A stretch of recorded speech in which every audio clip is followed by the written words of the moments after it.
ఈ గొడవ ఏంటి సార్?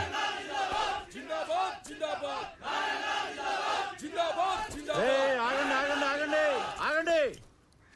నీ సంగతేంద్ర? ఏంటి సార్ ఇదంతా? అసలు ఆయన ఇంకా ఎక్కడ ఉన్నాడ్రా? పెద్ద సత్య హరిశ్చంద్రులా మాట్లాడుతున్నావు. మేం పవర్ లో ఉన్నా ఆ రామారావు గారిని చూసుకుని ఆఫీసు మొత్తం మమ్మల్ని పట్టించుకున్నారా? అందుకే అన్ని ట్రాన్స్ఫర్ చేయించి ఆ ప్లేస్ లో ఇన్ఛార్జ్ గా నేను తెచ్చుకుంది. నువ్వు చెప్పే బుర్ర కదలంటానికి కాదు, పెండింగ్ లో ఉన్న మా ఎన్ఓసీలు ఫైల్స్ క్లియర్ చేసి మా చేతిలో పెట్టడానికి. సార్, మీలాంటి వాళ్ళు ఎవరో కోర్టులో వేసిన కేసుల వల్లనే ఆయన ఇంకా రిలీవ్ అవ్వలేదు. అసలు ముందు మీరు రామారావు గారిని వాడు వీడు అనకండి సార్, నేను ఒప్పుకోను. ఒప్పుకోపోతే ఊరేసుకోరా. అయినా నువ్వేంట్రా కొత్తగా ఈ మధ్య పొద్దు తిరుగుడు పూరా ఆడేపు తిరుగుతున్నావు? అంటే రామారావు గారితో పనిచేస్తే చాలు ఎవడైనా సరే నిజాయితీ మాత్రం పుచ్చుకుంటారనమాట. ఇవన్నీ కాదురా, ఇప్పుడే ఫైల్స్ క్లియర్ చేయలేదనుకో నిన్ను ఆఫీసుని మొత్తం తగలెట్టి బూడిచ్చేసి తీసుకెళ్దామని చెప్పి మంది మార్పులంతో వచ్చా. సార్ ఏంటి సార్ ఇదంతా? రే ఆడ మీద పెట్రోల్ పోయండి. ఇప్పుడు అవుతారా పనులు? ఈ ఎడంకన్ను కొట్టుకున్నప్పుడల్లా నేను నేల కతుక్కున్నాను రా, ఏదో జరగబోతుంది.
మీరు ఎవరో ఏ పార్టీయో నాకు అనవసరం.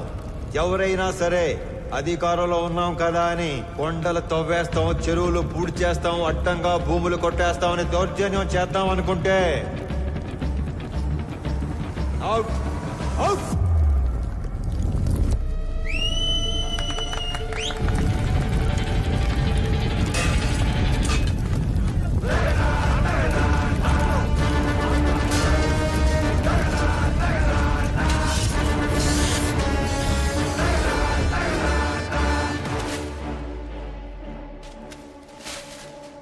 రామారావు కేసుకి సంబంధించిన అన్ని రిపోర్ట్స్ నేను చదివాను, బట్ సమ్మరీ మీ ద్వారా విందాం అనుకుంటున్నాను. అఫ్కోర్స్ యువరానో, మేము రామారావుకి సంబంధించిన అన్ని యాక్టివిటీస్, అతను పెట్టే ఖర్చులు, ప్రాసెస్ చేసిన ఫైల్స్ అన్ని ట్రాక్ చేసి చూశాక ఒకటి కన్క్లూడ్ చేయగలం. In simple words, mister Ramarao is highly controversial in his deeds but very calculative in his moves. మీరు అనుమతిస్తే Indo Japanese power project case తోటి ప్రారంభిస్తాను.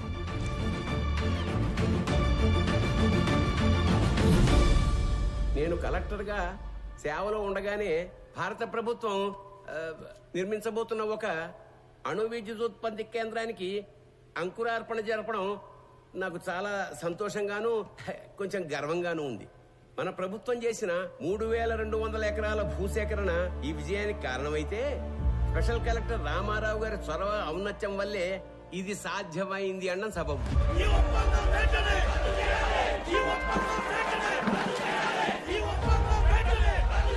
హరికి హైతో గారు sir, as a token of appreciation to mister Ramarao, felicitate him please.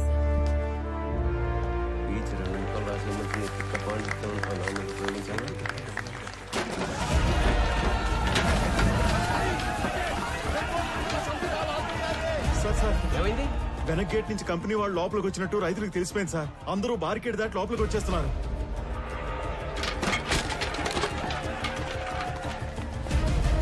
Company వాళ్ళకి security ఉన్నా ఎందుకైనా మంచిది, రూల్ ప్రకారం ఎస్పీకి ఇన్ఫార్మ్ చేయి. రామారావు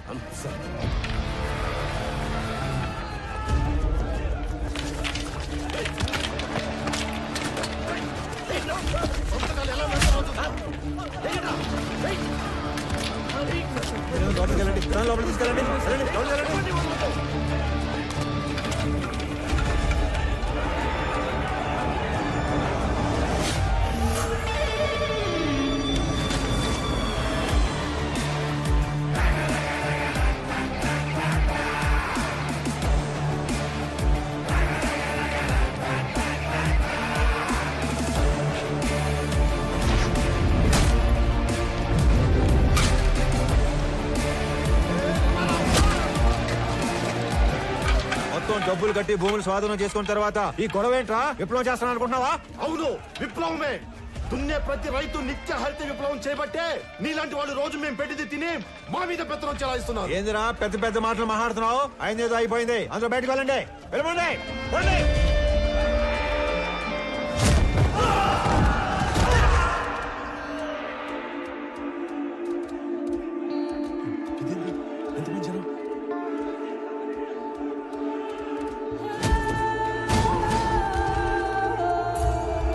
అక్కడ చూడండి, ఇది మనం ఊహించిన దానికంటే పెద్ద గందరగోళం అయ్యేలా ఉంది. వీళ్ళని మన వాళ్ళు కంట్రోల్ చేయలేకపోతున్నారు. వెంటనే ఎమ్మెల్యే గారికి ఇచ్చేద్దాం. పదండి పదండి.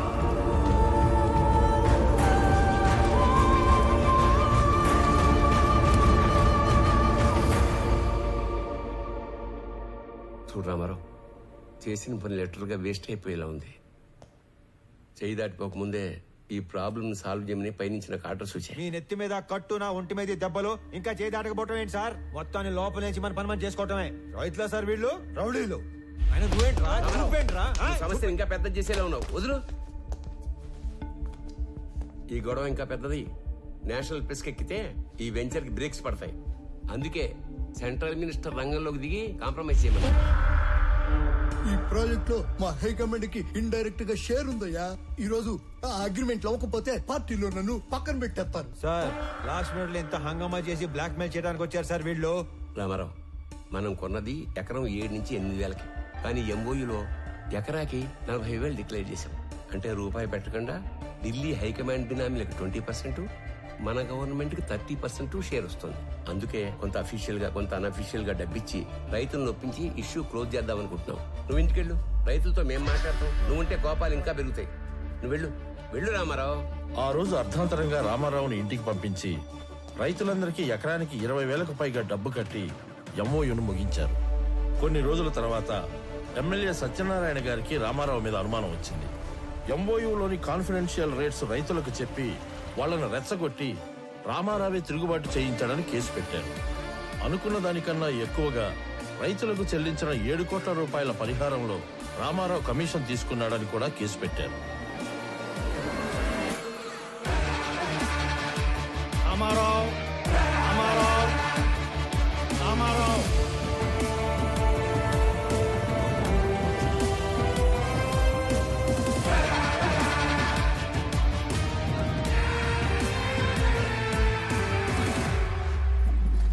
రామారావు గారు, జడ్జ్మెంట్ ప్రొనౌన్స్ చేసే ముందు ఆఖరిగా కోర్టుకి మీరేమన్నా చెప్పాలనుకుంటున్నారా? Thank you for asking your honour. నేను చేసిన తప్పు అయితే నేను చేసిన దానికన్నా 10 ఎక్కువ పెట్టుంటారు వీళ్ళు మీ ముందు.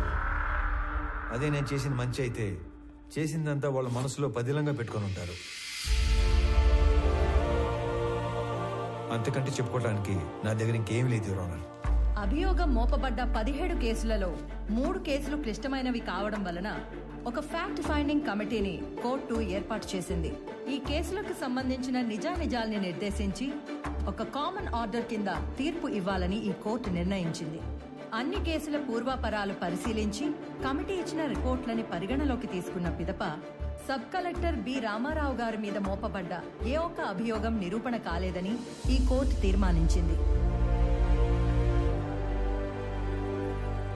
ఆన్ ఎ పర్సనల్ నోట్, ప్రతి ప్రభుత్వ ఉద్యోగి పదవీ స్వీకారం చేసేటప్పుడు ప్రమాణం చేసే ఓత్ ఆఫ్ ఎలిజియన్స్ ని రామారావు గారు 100కి 100 పాళ్లు గుర్తు పెట్టుకుని పాటించినట్లు కనిపిస్తుంది.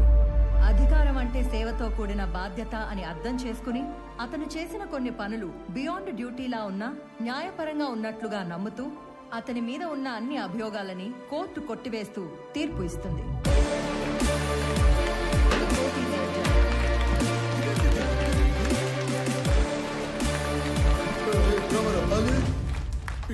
కోర్టుని తప్పించుకోగలమేమో కానీ నా నుంచి తప్పించుకోలేవు. నేను ఎంత తోత ఆ నవ్వుకు అర్థమైందిరా. మీకెంత జరిగినా మర్చిపోతూనే ఉంటారే. అతని నవ్వుకి 4 అర్థాలుంటాయి, చేసే పనికి 10 అర్థాలుంటాయి.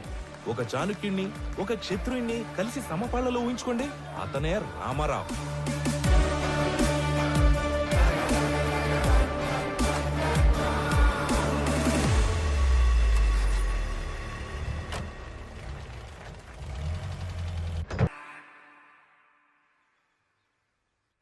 ఇదేంటి మావయ్య మీ సామాన్లు తక్కువగా ఉన్నట్టున్నాయి. అంటే 2-3 రోజులకే కదా అని. అంటే మిగతావన్నీ ఆయన ఊరు పంపించేస్తారు బాబు. అక్కడికొచ్చి ఓ 2 రోజులుండి వెళ్ళిపోతాం. ఇంటి కండిషన్ ఎలా ఉందో ఏమో. మీరు ఎక్కడికి వెళ్తేది మావయ్య, అక్కడే మన ఇంటి వెనకాల ఒక ఇల్లు ఖాళీగా ఉంది. నాతో మాట్లాడమని చెప్పాను. మీరు మాతో వస్తున్నారు. మీరు కూడా మా గుమ్మ సముద్రం వాస్తువులు అయిపోతున్నారు. ఇకపై మనందరం కలిసే ఉండిపోతున్నాం. మీకు ఎలా థ్యాంక్స్ చెప్పాలో తెలియట్లేదు అల్లుడు గారు. మీ ఇద్దరు లేకపోతే మేము అల్లాడిపోయేవాళ్ళం. రే బుడ్డడా, మీ నాన్న తాతకి మీ నాన్నమ్మకి గిఫ్ట్లు తెద్దాం పద. ఇప్పుడే వస్తాం అల్లుడు గారు. పద పద. ఏమ్మా ప్యాకింగ్ గొడవల్లో ఉన్నారా? రండి సార్, రండి కూర్చోండి. మీకు కాఫీ తీసుకొస్తాను. అలాగే కాఫీలో కాస్త విషం కూడా కలపమ్మా. మీ ఆయన ఇచ్చే ట్విస్టుల కన్నా అదే బెటర్. నువ్వు వెళ్ళి కాఫీ తీసుకుని రా, విషయం లేకుండా. రండి సార్, కూర్చోండి. రామారావు, నాకు డౌట్ ఉండేది, లేటుగా కన్ఫర్మ్ అయింది. అయితే నిజంగానే ఆ గందరగోళం, గొడవ, కొట్లాట పూర్తిగా ప్రీ ప్లాన్డ్ కదా? సార్, లోపల ఉన్న మీకు తెలిసింది ఒకటైతే బయట జరిగింది మాత్రం మరొకటి.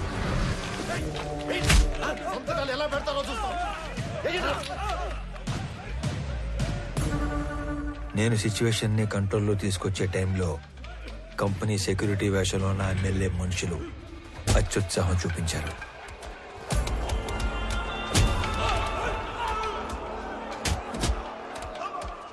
రైతుల మీద చెయ్యేస్తే చూస్తూ ఊరుకుంటానా సార్?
ఎందుకు? మన ప్రభుత్వాలు కష్టాల్లో ఉన్న మహాప్రభు ఆదుకోండి అని అడిగితే పైసా కూడా సాయం చేయం. అదే నష్టపరిహారం అయితే లక్షలు లక్షలు ఇస్తాం. అందుకు పని చేయడానికి లంచం తీసుకునేవాళ్ళని చూశాను, పని చేయకుండా ఉండడానికి లంచం తీసుకునేవాడిని చూశాను. కానీ జనం పనిచేసి రిస్క్ తీసుకునేవాడిని నిన్నే చూస్తున్నాను. Really I'm proud of you Ramarao. Sorry, wrong టైంలో వచ్చినట్టున్నాను. లేదమ్మా, రైట్ టైంలో వచ్చావు. ఈ ఆయన మెరుపు లాంటి వాడు, శబ్దం లేకుండా వెలుగునిచ్చే రకం. సొంత ఊరికి వెళ్ళాక కూడా అతను అలాగే మెరవనివ్వండి. మీ ఆయనకి ఇడియోపతిక్ ఇన్సోమ్నియా, అంటే చేసే పని పూర్తిగా పూర్తయ్యే వరకు నిద్ర పట్టదు. అతన్ని నిద్రపుచ్చే ప్రయత్నం చేయొద్దు. అతను మెలుగుగా ఉండడం జనానికి చాలా అవసరం. ట్రాన్స్ఫర్ ఆపలేకపోయాను, sorry. I'm going to miss a revolutionary officer.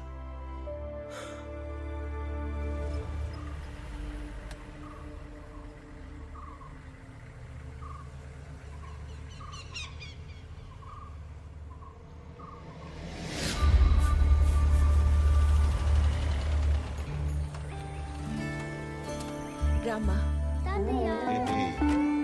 బాగున్నారా అత్తయ్య? బాగున్నారా మావయ్య గారు?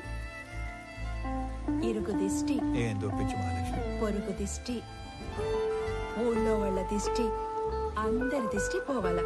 అనంతం ఇది ముక్కలే దిష్టి అంతా పోవాలా. రామ్మ లోపలికి. రామన్న.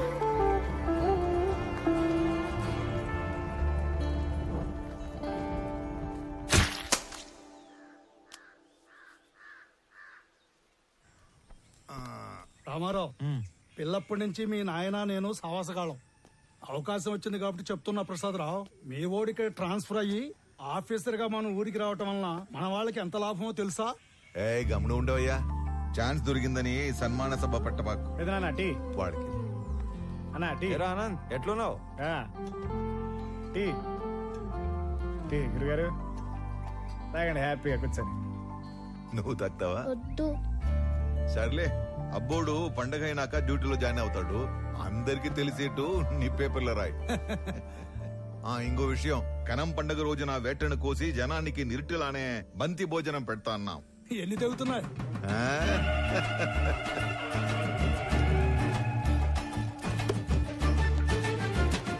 అనంత్, దుడ్డికి నీకు అంత లంకే ఉండదబ్బా.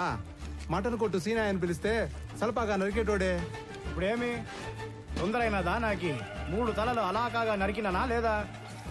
ఏంటమ్మా బాగున్నావా? బాగున్నానండి. చాలరాపా, ఆ చేతితో ప్రసాదం తీసుకుని రెండో చేసి ఆపుతా ఉన్నావు. ఇచ్చే ఈ పెద్ద ఆయన ఎవరో బయటూరి మనిషిలా ఉన్నాడు. ప్రశాంత్ బాబు. రే అనంతు, మన వియ్యంకులు పెద్దమ్మ ఇంకా ఇంటికాడిని అరువులు చేస్తా ఉండారేమో, పోయి తొలగరా పో. వంటోళ్ళకి దుడ్లు ఇచ్చేసి ఉరకలాడతా పెద్ద. ఏందిరా ఎప్పుడు డబ్బు డబ్బు. ఇది ఇంకా మారలేదు. పోయొచ్చా? ఏంది రోయ్ పెట్టి చేస్తా ఉండారు? సిఐసార్ సంగతి మరుచావా? ఆయన ఇగ్గానే తెలిసే కాల్చి పడేస్తాడు. సార్, మేముగా ఈ తూరు వచ్చే కయ్యలేదు సార్. మీరు గాని బలమందం పెట్టినారో ఆ మీట పెద్ద తంపు అవుతుంది. ఏంద్రో మొడుచుకొని మాట్లాడుతున్నావు? పోలీసులు పళ్ళులోని కొడతాడారేంటి? అక్కడ ఏం జరుగుతుంటాది? వస్తారా రారా? ఏందిరా శుభు? ఎలా సార్, ఏమైనాది? ఎందుకు కొడతా ఉంటారు? నీకేంద్రా చెప్పేది? నువ్వు పెద్ద పొడికివా? పో పో. నాకు చెప్పండి, నేను కొత్తగా వచ్చిన డిప్యూటీ కలెక్టర్ని, ఈ మండలం ఇన్ఛార్జ్ ఎంఆర్ఓని. అభి, నువ్వు చెప్పు, మిమ్మల్ని యాదానికి కొడుతున్నారు పోలీసులు? ఇదేం కొత్త కాదనా?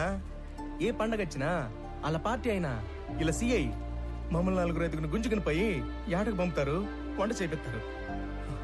మాతో గొడ్డు చాకరీ చేపించుకొని పైసా కూలీయకుండా తరుముతారన్నా. ఏమన్నా మాకు పండగ ఉండదా ఏమి? చూడండి, వీళ్ళు యాడికి రారు. మీరు పోండి, లేదంటే మీ 4 మీద యాక్షన్ తీసుకోవాల్సి వస్తుంది. పదండ్రా వెళ్ళి సేక్ చేద్దాం. జాగ్రత్త, వెళ్ళండి. కబీర్, ಪೋರ್ಟ್ ಏಜೆಂಟ್ ಆಗಿ ಕೆಲಸ ಮಾಡ್ತಾಗೆ ಸರ್. అంటే పోర్ట్ నువ్వు ఆపరా స్వామి, పొదుగుకలు చెప్పిందే చెప్పగాక. అదే నాకు పెద్ద కష్టమైన పనేం కాదు. అవేమైనా అగ్గిపుల్లే ఏంది గుట్టుగా పెట్టిలో దాచిపెట్టుకోవడానికి? 450 టన్నుల మాలు, పెద్ద పెద్ద కంటైనర్లు నా డెగకను దాచిపెట్టడం అంత తేలికేం కాదు. నువ్వు ఉండరా స్వామి, పెద్ద మనిషి మాట్లాడలా. పోయి నీ బాసుకు చెప్పు, మాల్ కనిపెట్టి కబురు పెడతాను. పోగు. ಆಯ್ತು ಸರ್. ఇప్పుడు చెప్పు సార్. ఆ కుర్రాళ్ళని తీసుకుని వస్తుంటే మన పైన ఎవరు యాక్షన్ తీసుకుంటా అంటున్నారు సార్. నువ్వే చేస్తా ఉండవు? ఆర్ఎంపీ ప్రాక్టీస్ చేస్తా ఉండానా? ఎట్లుండదు నీ ప్రాక్టీస్? ఏదో మట్టసంగా పోతా ఉండదునా, అగ్గువగా వైద్యం అందిస్తా ఉండాను. అదొక సాటిస్ఫాక్షన్. సరేనా, నీతో ఏదైనా పని పడితే టైం చూసుకొని వస్తాను. ఎవడురా వాడు ఇందాక యాక్షన్ తీసుకుంటా అంది?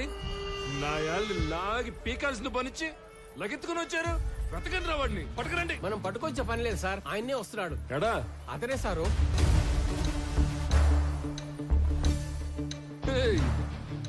ఎవడురా స్వామి నువ్వు? అడ్డ పంచ కట్టుకుని ఆంతను చూస్తున్నావా ఏంది? మా వాళ్ళు 4 దొంగనాయాలు లాకెళ్ళబోతే అడ్డం తగిలేవంట. క్రిమినల్స్ ని పట్టుకోకుండా ఆపడం కూడా నేరమే, తెలుసా నీకు? తెలుసు. నీలాంటి పోలీసులు క్రిమినల్స్ ని నేరం చేసినప్పుడు పట్టుకునేది తక్కువ, అవసరం అయినప్పుడు పట్టుకునేది ఎక్కువ. ఏందిరా స్వామి నువ్వు మాట్లాడేదా? ఏడు నుంచి వచ్చావు? నీ మాటలు చెప్పించుకోవడానికి రాలే ఈడకి. నువ్వెంత యాక్షన్ తీసుకుంటావు అన్నట్టుగా. ఏంది నువ్వు యాక్షన్ తీసుకున్నదా? నువ్వు డిప్యూటీ కలెక్టర్ ఎంఆర్ఓ అయితే పోయి నీ ఆఫీసులో కూర్చొని స్టాంపులు కొట్టి సంతకాలు పెట్టుకో, పోలీసులతో పెట్టుకోగాక. చూడు, నేనేదో సర్టిఫికెట్స్ మీద సంతకాలు పెట్టుకుంటా, రేషన్ కార్డులు పంచుకుంటా ఆఫీస్ లో మాత్రమే కూర్చునే రకం కాదు. As an executive magistrate of this sub division of the district, I'm responsible for operating preventive sections of code of criminal procedure. By the way, ఇక్కడ జరిగిన స్పెసిఫిక్ ఇన్సిడెంట్ లో I clearly observed violation of fundamental rights, which is a crime. Crime me police వాళ్ళే చేశారు కాబట్టి all of you నేనా will have to appear and explain.